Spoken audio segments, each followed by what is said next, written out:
Hello, everyone. Hi. I'm Dylan Green. Going to give you a quick little lightning talk on career growth in a remote landscape. So I say lightning, and this is kind of like the summary talk, as Robert said from the DevFest talk. I really struggled with giving summaries. That was just over 30 minutes, and yeah, I'm not sure. Can I do it 15 minutes or Robert the 15 minutes? Cool. 20. Yeah, 20. Oh, no pressure. Cool. Yeah, so I am working at Luno as a staff engineer focusing on Android, and I've been doing remote/hybrid for just over actually 7 years now. So I've been doing it for a fair bit, pretty privileged that way. Cool. So before we kick into what to do and the challenges and how to overcome them, I just want to cover a big topic here for me, one I'm feeling right now, and that is imposter syndrome. So for those of you who don't know, that's when you feel like you're not good enough for something, or you don't belong, or you don't deserve it. Why have you given this to me? You picked the wrong person, all the kind of feelings. And I just wanted to highlight that, sorry, okay, that's not me. I just want to highlight that that's something that everyone faces. It's not just you. You're not alone. We're all in this together.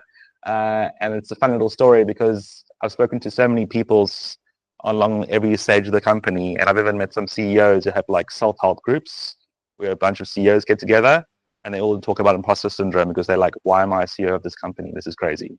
So it's completely normal. It's fine. Chill. It never goes away, unfortunately, in my experience. You just get better at handling it. Sorry. Cool. So, sorry, I keep distracted by that. We're going to kick off from the phase from junior to senior. So this is the assumption that you already are a junior. I'm not going to cover getting to be a junior or a dev. I'm happy to answer questions about that and talk about that. But right now, we're just going to assume you're a junior and you want to be a senior. This is going to be probably one of the toughest parts of your career, which is quite shocking, but also the part of your career with the most opportunities. You're definitely going to learn the most over here. I've never worked as hard as I did when I was a junior. Actually, I probably shouldn't say that. Cool. So before we cover the tips, let's cover some of the challenges, just in case you weren't aware of how tough it can be. So as a junior, maybe I'm projecting my own insecurities I felt as a junior, but you feel a lot of pressure to perform. You're an unknown. You don't really have a track record. You don't have really a big CV. You haven't really gained much trust in the industry or the company you're working at. So you're feeling a lot of internal pressure, hopefully not much external, but a lot of internal. And you generally have a high workload. So earlier I joked around the pizzas. I used to get paid in pizzas. That was only like a half joke. Yeah, high workload, working overtime. Back in my junior days, I might have worked a few days into the next day and like left when everyone else left the next day. It's pretty crazy, and all I used to get was pizza. But yeah, but I learned a ton. It was amazing. I learned so much. I wouldn't do it any different. You need to learn trust. And another big thing is something which a lot of people don't really mention is as a junior, you like start a project, you learn something at a company like company X, let's call it, or company foo, we're talking in code.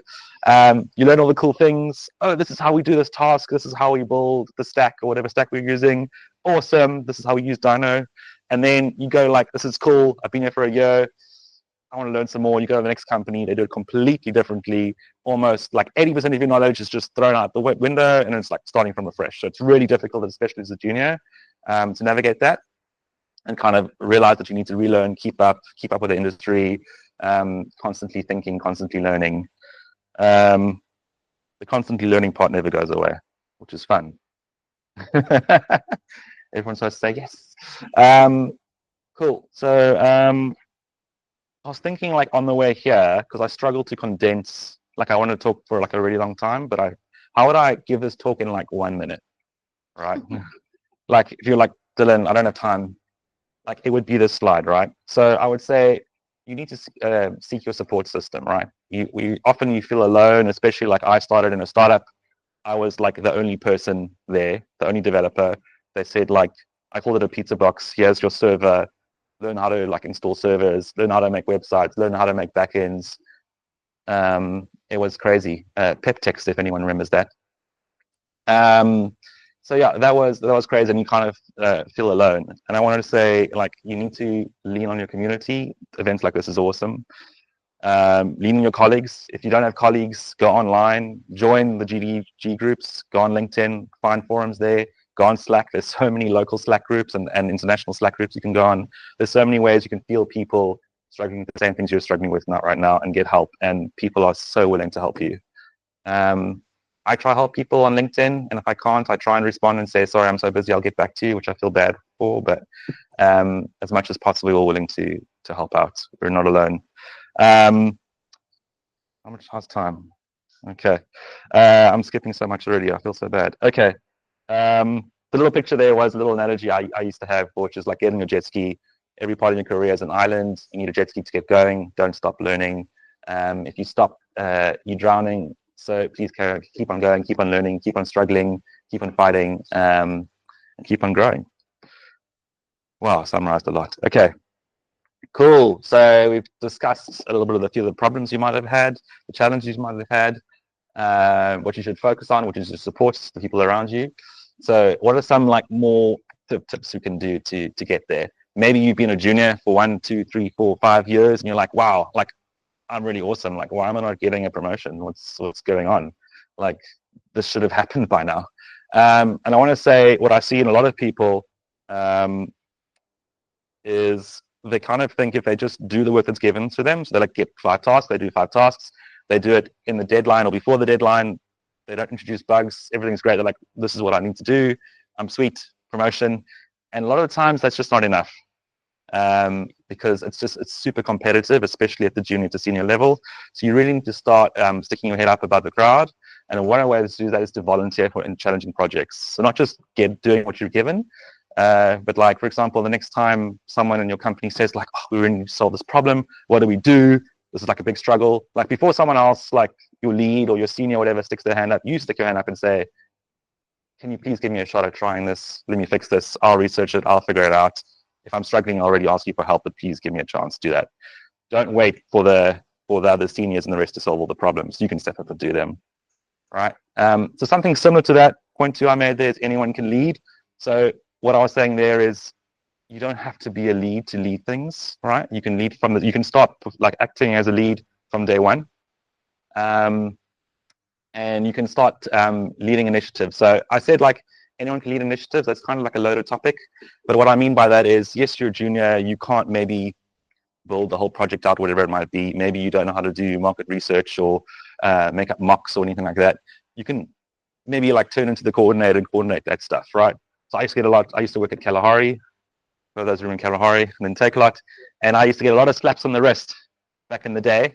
Things have changed. They're not like that anymore, because I used to constantly go to these people's desks that I just mentioned and say, hey, what is this? How can I help? What's going on? Like, can I use Paint? I used Paint to make mocks, things, and like write Takealot was an 8-pager, which sounds scary. Write the 8-pager. This is a cool idea. Can I lead it? Can I coordinate? Can I basically be like the project lead? So that's really, really cool. And then kind of to get back to the analogy earlier of the jet ski, I would say like carry on seeking support and kind of remember that everyone has something to teach you and you have something to learn from everyone you meet. Kind of like practice that empathy and humility, right? You don't know everything, you don't know nothing, everyone's got something to teach you. Cool. So to go to the next stage, we're now talking from senior to lead staff roles. So I say lead and staff. Basically, I'm just talking about any role that's after senior, that's still individual contributor. So I'm not talking about like senior 1, 2, 3, 4, 5. You might have a different structure to your company, but the next role up there, right, which is generally staff or lead roles. Cool. So the focus is you're going to have now a little bit similar to earlier, but now instead of just kind of being nice to haves or like looking cool in your CV because you led a project or you volunteered for something, they kind of become crucial. Like they're not just nice to haves, you must do these things now, right? So you're going to have to definitely step up and volunteer to lead projects. And when I say lead, like you need to now start actually managing the whole thing yourself and not just leaving it up to the marketing and stuff like that. So for example, when I was in this part of my career, I would join consumer feedback. I'd go on streets, do that part, do it online, interview people online, get feedback for the app, go with the designers, work with them, sit down with them, Figma, build all that stuff. You kind of get involved in everything. I'd highly recommend that, and you learn a ton. And now the second one, which is probably should have been point one, now that I'm thinking about it, is your impact now is starting to get a little bit out of code and getting into people. So before you were like highly focused on code, like what's the best architecture I can use? What design patterns can I use? What's the latest library I can use? That's all super cool. You knew everything. It was great. But now you want to start being someone can trust, someone can rely on. So like the go-to person for a particular area in your company, kind of something your teammates can lean on, right? So that's really, really crucial. People, if you think about like your leads you might have had in the past, you really want a lead you can trust, someone you can value. The next time you feel you're struggling with something, someone you can go to and ask for help, and you won't feel bad about it. It won't be a negative interaction. And the biggest part there, that is consistent. So like your lead is not just this week he or she is super cool, and then next week's like, sorry, I'm too busy, I can't help you anymore. You can't really be like that. You got to be consistent the whole way through, and that is part of what I said earlier, which is building trust, right? That's so it sounds like super simple, but it's actually quite hard to do, quite hard to practice, and something we need to continually practice. Something I'm constantly working on myself as well. Be there for your team. I kind of said that already. So the reason I use this image is there is like as your lead there now, you see the lead is the big Android figure at the back there because I have Android. The lead over there is not in the front of everyone saying, go here, do this, you will listen to me now, I'm going to be the boss because I know more than you. The lead is going from the back and just pointing at everyone and leading them through safety, through the fog, right? Shining the light and giving everyone the security to do the job they need to do. You notice there's one lead there and there's a ton of peeps below that. They're doing most of the work. Cool. Jeez, this is really hard to summarize. Okay. So we're going to do like a quick summary of the summary. So the biggest part I wanted to mention here is, when I said growth is not just technical. What I mean by that is, for a lot of developers, they're happy to be developers until the end of their career, and that's great for them. But in my opinion, at least, if you really want to keep growing your career, like climbing that corporate ladder, whatever it may be, and that's the path you want to take, you need to start realizing that you need to work on your people skills, which is sometimes hard for us dev folk. But that starts becoming crucial. Like I mentioned earlier, you're building trust, getting feeling like empathy for others, learning different cultures, learning how everyone works differently.